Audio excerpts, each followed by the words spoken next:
So ladies and gentlemen, will you give one of those round of applause to the amazing Victoria Tomlinson?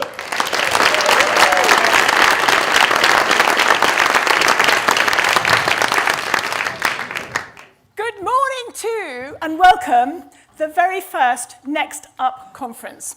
You notice the confidence of a new business, the first Next Up conference. We've only been going 6 months, and just allow me 1 second. I'm so excited to see everybody here. Thank you to everybody.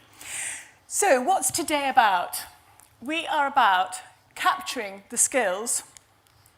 Sorry, we've just got to, there we go. We're about capturing the skills. I've heard so many of you reconnecting in this room. It's sort of like past generations all resurfacing here. Amazing talent in this room.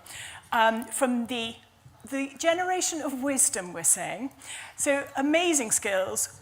Let's not lose them. I want to capture them. And then we've got in this room some fantastic youngsters. I hope you don't mind being called youngsters. Are we allowed to say that anymore? And let's bring the generations together.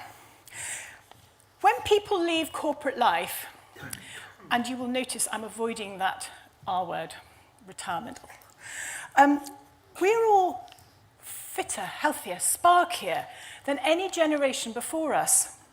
And we're all at the top of our game. We want to do more, but what next? You might be a chief exec, a partner. I've seen so many people in here, directors. What happens next? We've seen a lot of people. We've been working with hundreds, and actually, it's not an easy time of life for everybody. I'm going to talk about John, who came to see us last year. Next year, that would be good, wouldn't it? And he'd been sent by a friend who said, frankly, if you're going to get anywhere, you need to sort yourself out. You need help with your LinkedIn, with your CV, with all sorts of things. So he came to see me, and the truth is, he thought when he stepped down from a very senior role that he would be what we call tapped on the shoulder. He thought people would be queuing up. He was a well-known business person. He thought things were going to happen, and they weren't. And what does he do? He was almost on the point of giving up and playing golf and looking after the grandchildren. Now, there's nothing wrong in playing golf and looking after the grandchildren, and lots of people, that's what they want to do at this stage. But for a lot, they have got all sorts of skills, and in John's case, he wanted to use his skills to help others, and he would make a big difference to a lot of people. So, in a way, that for me would be a tragedy if we were to lose John just because he couldn't make this next stage work. And that's what's led to Next Up. We don't want to lose this talent. There are thousands who would love his help, and in John's case, we helped him. We re-looked at his skills, we repackaged him, his personal branding, we sorted out the LinkedIn CV that he wanted. We gave him a plan to go and network, to be strategic about what he did, and he's flying now. But the other side of this is, we also want a new market of people asking for help. At the moment, with charities and businesses, if you want particular help or skill, you tend to look for a non-exec or a trustee or employer consultant or somebody sort of in a formal way. We would like to see a new market of people asking for help on projects. So let me give an example. Jules Gray. Again, I was introduced to her a couple of years ago, and she had written to the local council to say, can I help you? I'd love to help. Can I help a school? She was head of executive education at Ashridge Business School. So there's a huge amount of talent there. And in fact, she's gone on to launch another business, which we helped her to do. But in this particular case, she was trying to help others and didn't know how to make it work. She never got a reply from the council. And she was kind of thinking, how do I do that? So I introduced her to the chair of a charity who went, oh, goodness, what an amazing offer here. Would you do an assessment of our leadership team? And would you mentor the chief executive? How fantastic. It's a real win-win, that. Jules felt fantastic. And the charity got help there that would cost them thousands. They wouldn't have been able to afford it. But a massive difference to that charity. So all of these sort of little stories have led to setting up the conference today. This room is just packed with people who want to offer their skills and who want to use their skills. We have our amazing entrepreneurs. Thank you all so much for saying yes some many months ago. And who would like, they're going to sort of talk to you about their businesses and share stories. We've got charities who you're going to have on the challenges. They're going to ask for your thoughts on some challenges they're hitting. We've got a headhunter here. We've got somebody from a private equity firm who's looking for chairs and mentors for the businesses they invest in.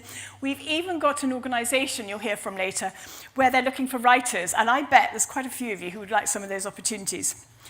But what I don't want you to look at this as being one-way street, that you're offering your skills to other people in that sort of slightly, sometimes we all think we know it all, don't we? Actually, there's a lot for us to get out of learning. I recently met with Simon Hill, who's here today.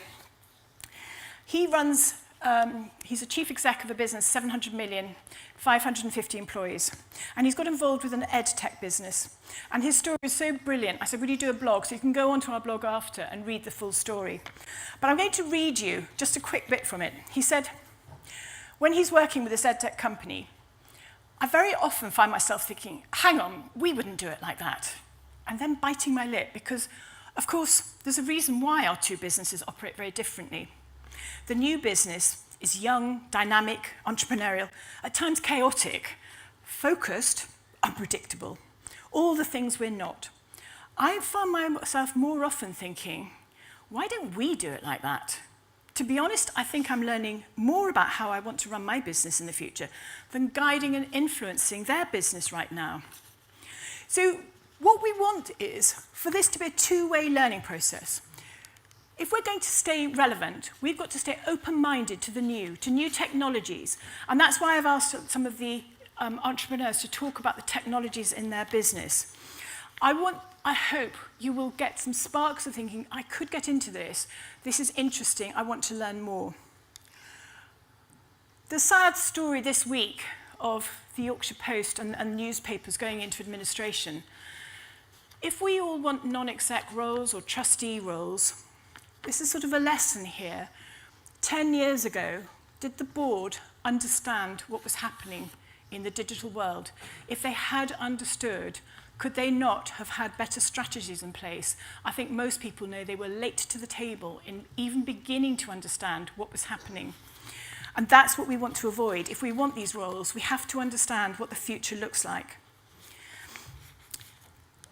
One quick note here. Somebody said to me, have you done due diligence on all these businesses? Oh, God, no, I haven't.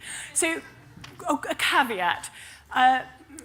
These businesses here, I think, are amazing, but if you want to invest in them or get involved, like anything, you need to do your own due diligence. If you don't know how to do that, come to me and we'll introduce you to somebody who can do that properly.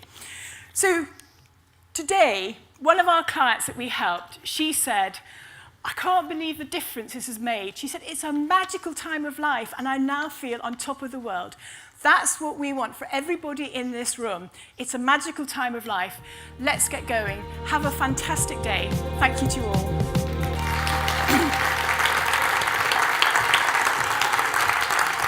Victoria, thank you.